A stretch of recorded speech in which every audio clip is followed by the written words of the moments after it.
Okay, then we have also here another method of the staining. Here we have your differential staining.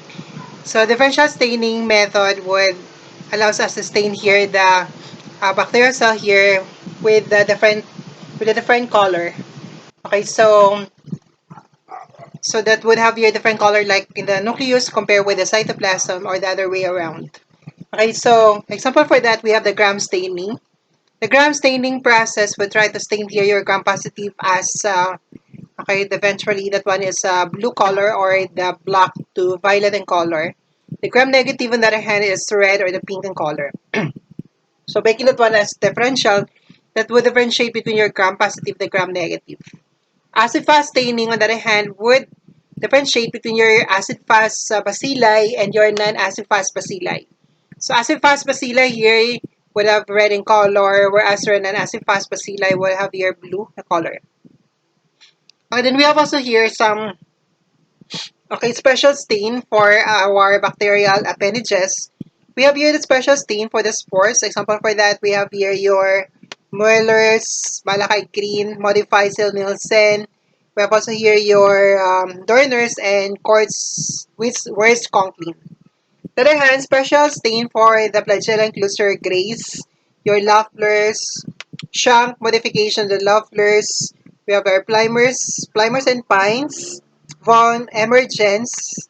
And then we have also here your Casares Hill, and we have also here the Live Sun. On the other hand, we have also here the special stain for our capsule. We have your Moores, we have your Hughes, Woodwards, we have your Anthony's, we have the India ink, and we have also here your jeans.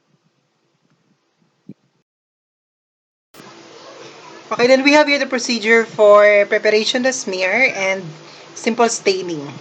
Okay, so we'll be needing here the following. We have the slides. We're going to prepare, also needing here the wire loop, inoculating loop, or even your inoculating needle.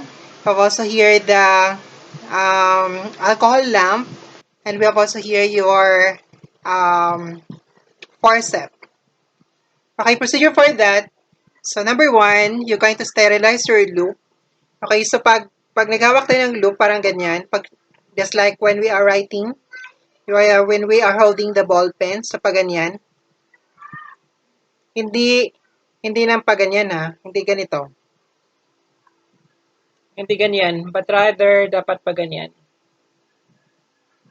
Okay, so the first one, you're going to sterilize your loop or your needle here by passing through the flame. So like for example, kung itong flame natin, okay, so ipagano lang natin, balik-balik. Ito ang needle natin, so ipaganon mo ang, okay, the 1/4 na part, na pinaka-end part niya, okay, by allowing it to pass through the flame for several times, that would enable that one to be sterilized. Okay, now if we have here your specimen, if your specimen came from an agar, okay, so most likely pag agar ito, if you have your, okay, so ganito na ating, okay, colony here. So try to pick here your pure culture, itong mga isolated na colony.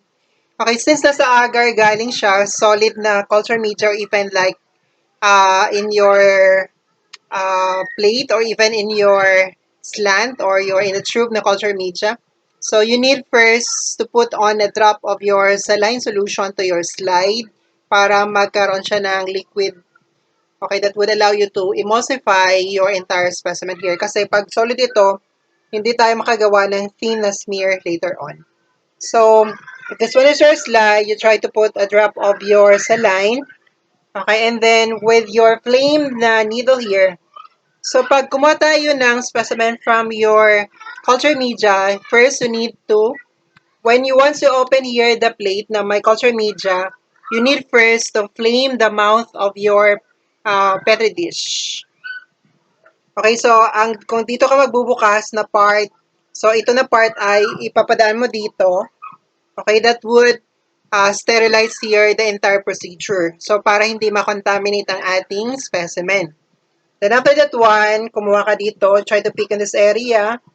Okay, and then, pag nag-close ka ulit ng ating petri dish, i-ano mo ulit siya, i-flame mo ulit ang mouth nito. Okay, again, para hindi siya makontaminate. Then after that one, you try to put on your specimen. Kung itong loop natin, so ganito siya. So paglagay ka, you try to emulsify by spreading that one. Okay, try to spread to have here a thin na film.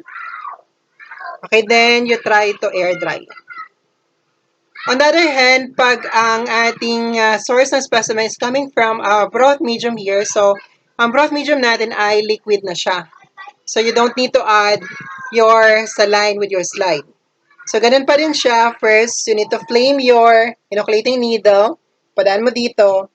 Then again, pag nag-open tayo ng tube natin, if this one is your culture tube, kung this one is your culture tube na may screw cap na cover, pag inopen mo ito, first, i-flame mo muna ang mouth niya. Okay? Open, i-flame mo ang mouth niya. Okay, try to fish here with your, usually pag liquid, gumagamit tayo ng loop. Itong loop natin. Hindi ang needle natin. Usually pag needle is nasa solid ang source ng specimen natin. That's why your broth medium here. Your broth medium here is a liquid na medium. So, you'll be using here your inoculating na loop. So with that, if i-flame mo ulit siya, again, if i-flame mo muna siya, pag nag-open ka, if i-flame ang mouth nitong ating culture media, kukuha ka ng loopful na organism. Okay, close mo siya.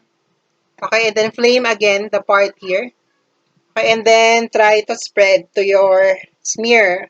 Again, try to spread this one as thin as possible here para maganda ang ating morphology identification. Okay, then after that one, you try to air dry. Okay, do not dry using your electric fan or do not blow your specimens to prevent here the production of your droplets. Okay, that might eventually contaminate the other healthcare workers or your group mates or your co-medtech. Then after that one, you try to fix. Okay, so paano pinifix natin? So itong flame natin, okay, so with your forceps, okay, or test tube holder, okay, you can use test tube holder, you can also use your forceps para mahawakan ang slide. Then you try to allow your slide here to pass through the flame.